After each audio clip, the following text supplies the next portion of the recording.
Good morning guys, this is Monrix TV nagbabalik. Ngayong araw na to ay dadayuhin natin yung isa sa pinakamagandang tourist attraction dito sa may Tagaytay, yung Picnic Grove. Ikutin natin yung Picnic Grove nila. So, let's go! Ngayon nga ay kasalukuyan na tayong nasa biyahe going to Tagaytay Picnic Grove, ang destination natin ngayon. So, update na lang guys pag nandun na tayo. Safe ride, ingat palagi, and God bless to all.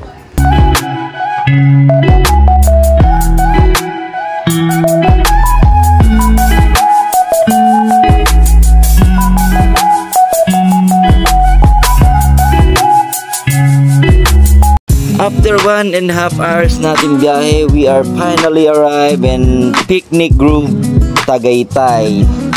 Dito nga ay kasalukuyan nga tayo dito ang nakapila para sa person check, kasi tinitingnan nila yung loob ng sasakyan. Tinatanong nila kung ilan kayo nasa loob, kasi may entrance dyan. Bali 75 pesos yata ang entrance dyan.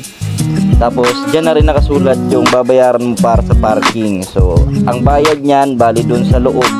Ituturo naman nila kung saan ka magbabayad banda. Kaya matapos nating ma-check doon sa gate, dumiretso na tayo dito sa may parking. Yung pwesto natin guys dito sa may malapit sa Ferris wheel. Bali yung Ferris wheel nila hindi gumagana ngayon yan, kasi parang under construction yata, kasi may harang naman.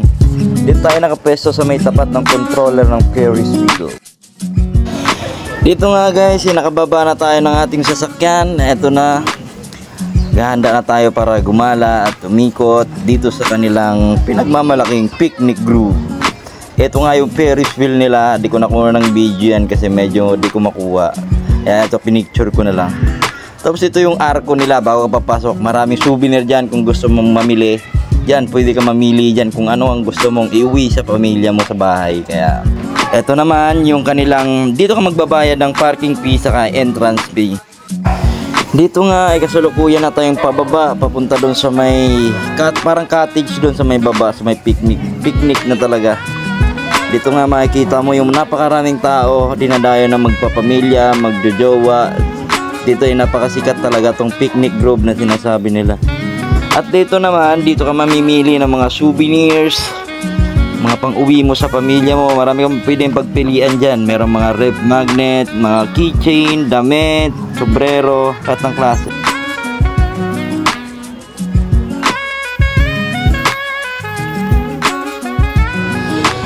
Dito nga pagkababa nga natin dito sa baba, bumungad sa atin tong napakaganda nilang parang plaza. Doon yung sa baba yung may mga cottage. Tapos ito yung bahay ng zipline. Dito nagsisimula pang zipline ka. Ito si kuya, nakunan pa natin. Napakasarap ng upo niya sa zipline. Sana all maka zipline kasi medyo pricey yan. Medyo mahal katulad natin. Ito na nga, bumalik na siya. So, kung gusto nyo pumunta dito guys, gusto nyo rin subukan tong zipline nila na napakatindi, subukan nyo rin to. Kasi isa rin to sa magandang bagay na may experience nyo pag nandito kayo sa may People's Park o sa Picnic Grove. Kita nyo naman guys kung gaano kaganda yan yung lugar na to. So, kaya nga dinadayo ng maraming tao. Alam nyo, unang beses ko pa lang makapunta dito. Ngayon, unang beses ko lang mapadpa dito. Hindi ko alam na ganito pala kaganda tong lugar na to. May pa zipline pa silang pa-offer.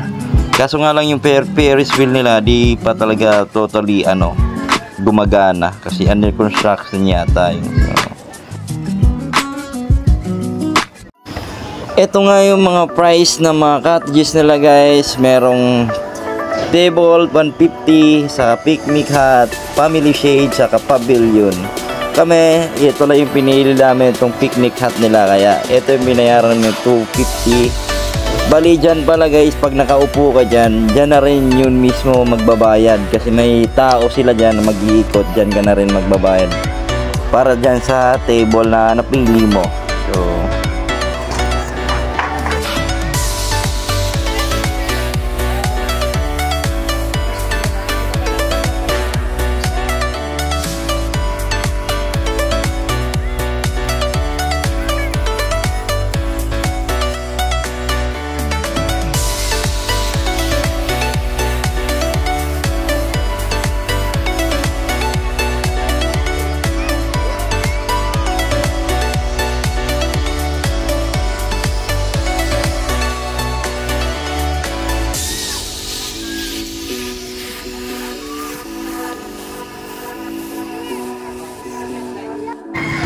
Dito nga nagdesisyon muna tayong kumain bago umikot.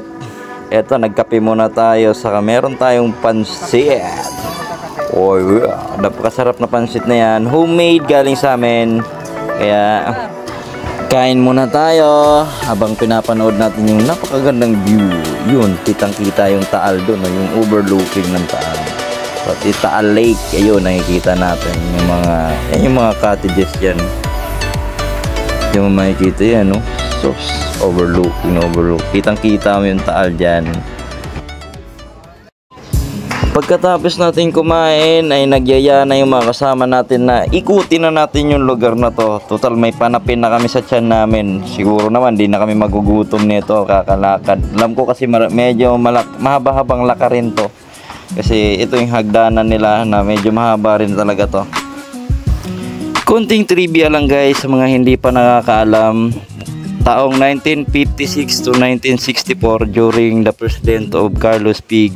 Garcia and Diosdado Macapagal, pinoklaman nila ang bagong muka ng Tagaytay Top Tourist City. Ito ay may sukat na laki na 13 hectares, picnic located at tinawag nila itong Picnic Grove, pero ito ay inabando na. Noong December 22, 1980, the government of Tagaytay turned over the management of Picnic Grove to the national government, to the Department of Tourism and its SDC and SECOR and PTA. On December 23, 2005, the Department of Tourism turned over the management of Picnic Grove back to Tagaytay City Government matapos ang 25 years nilang pamamahala dito. Bali, ang Picnic Grove guys ay bukas ng 6 AM to 10 PM ng gabi. Kaya kung gusto nyo pumasyal dito sa lugar na to, sulit talaga. Kung gusto nyo mag-picnic hanggang alas 10 ng gabi, pwede pa. Kaya dayuhin nyo na to. Bukod sa kanilang Ferris wheel guys na di pa gumagana, meron saka sa zipline, meron din silang ino-offer dito na horse riding. Yung horse riding nila ay pwede kang umikot, pwede ring magpa-picture lang sa kabayo. May bayad pala yan sa ganyan guys, may 20 pesos per person ang bayad dyan sa horse riding. Tayo naman ay hindi pa tayo nakakasakay ng kabayo mula nung bata pa, kaya sinubukan din natin kasi sa probinsya sa amin kalabaw lang ang meron doon. Kaya ito, yung kalabaw naman ang sumakay sa kabayo. Ito mo yung kalabaw na yun, damulag talaga kay sakay pa. So yan, na-experience ko rin, dagdag rin sa experience ko yan.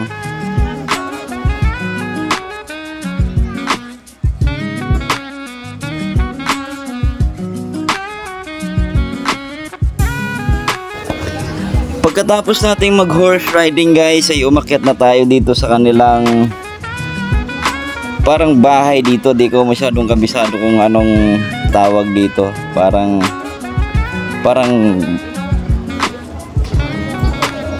ano ba? Parang tambayan dito sa taas. Eto, overlooking din na makikita mo dyan. Dyan makikita mo yung mga kabayo. Dyan tayo kanina nagpa-picture sa mga kabayo na yan. Tapos dito makikita mo rin yung overlooking doon, nakita yung Taal kaso nga lang may hawing puno. Yan, dyan mo rin makukuha yan ganyan. Yun no. Medyo malabo lang guys kasi cellphone lang kasing gamit natin. Wala pa tayong pambiling camera talaga na ano. Kaya pagtsagaan muna natin to kung anong meron lang tayo. So, yan no, makikita mong ganyan. Yan yung postura sa taas kung yan, parang waiting shade na. Pagkatapos nga natin dito sa may waiting shade guys ay bumaba na tayo.